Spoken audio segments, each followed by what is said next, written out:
All right, guys, so the time is here that we talk about Predecessor versus Paragon. And I think this is very important to do because there's a lot of people debating, do I want to buy into Predecessor? Do I want to buy skins and characters on Paragon? And I think it's very important from a standpoint of somebody who has put hours into both games. I can finally make a informed decision on both games, and I just want to let you guys know my thoughts and opinions, and hopefully it sways you in the right direction. Just so everybody knows, man, these are my thoughts and opinions. If you have different thoughts and opinions, that's okay, man. You don't have to, don't let nobody on the internet bother you, man. And let's just get straight into it. Paragon has been out for about 3 days now. Predecessor's been out for about a week and 3 days now. And basically what my opinion is, Predecessor is a better game, like by a landslide. As far as the gameplay department goes, the mobile department, the competitiveness, Predecessor is just a better designed game in that aspect, in the moment-to-moment gameplay and what you're doing during the match. Predecessor is more thought out, it's more designed in my opinion. Paragon, the Overprime on the other hand, is way more of just a brawler. If you just want to load in, get into a match, and go out there and just have fun, Paragon feels like that game is for you. And that's pretty much how I feel about both games. As far as how they both look graphics wise, Paragon has some weird blurry tint over it. I don't know if anybody has seen it. Also, if you have, let me know down below, but I can't get it to go away. It's really annoying. It's like just a faint tint, but it's blurry. Some of the character models look a little janky here and there, especially in the menu screens. But Predecessor, in my opinion, doesn't have none of those problems. Everything as far as the graphics go looks good.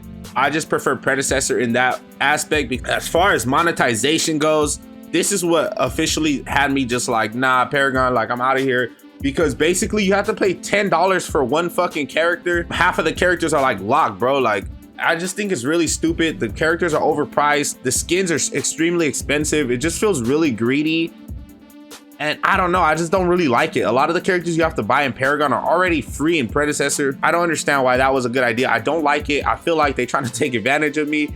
And the last big thing that kind of pushed me more towards Predecessor is gonna be the moment-to-moment gameplay. As far as using skills, there's no quick cast in Paragon, and it feels bad, bro. Like, they have instant cast and they have just regular cast. Without quick cast, some of the skills feel really bad. Every mobile I've ever played has that option besides Paragon. It's really weird that they don't give you the option for quick cast. It makes skills feel a lot more fluid. It makes combat feel a lot better. And it helps with people that aren't really that good. Like with reaction times, quick cast needs to be in the game, bro. Other than that, the moment-to-moment gameplay, as far as how your character feels, does feel a little janky in Paragon. I don't know why, guys. I can't put my finger on it. The character models look good, but the gameplay feels weird, man. I don't know why, but Predecessor just feels a lot better in that department. And I just have to give it to Predecessor. As far as the character models go, though, I do want to say in Paragon, the character models look a lot better. The character physics, like when there's things flowing off of their clothes or whatever it might be, the capes, the physics in Paragon look a lot cooler, but Predecessor's characters look a little stiffer. I don't know what that's about, but other than that, man, there is one big thing I gotta talk about. I do feel like Predecessor overall is just the better game, but this is important right here. Look on the screen. Predecessor peaked at 7,000 players. That was their most players, and Paragon peaked at 32,000. The reason for this is because Predecessor, you cannot get in for free.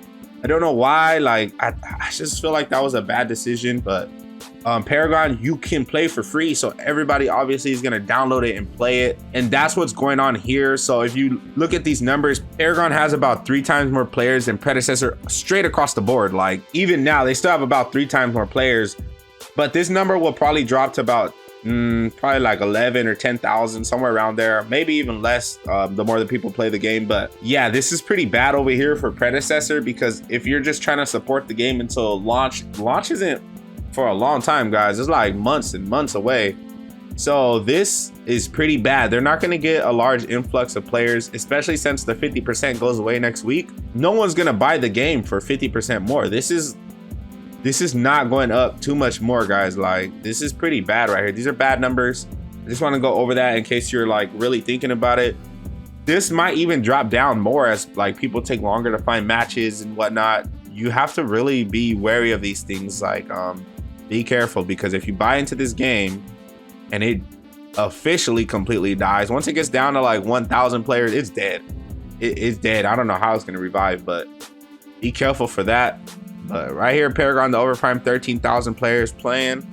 This is not bad at all. They can definitely survive off of this. You can definitely find matches quick.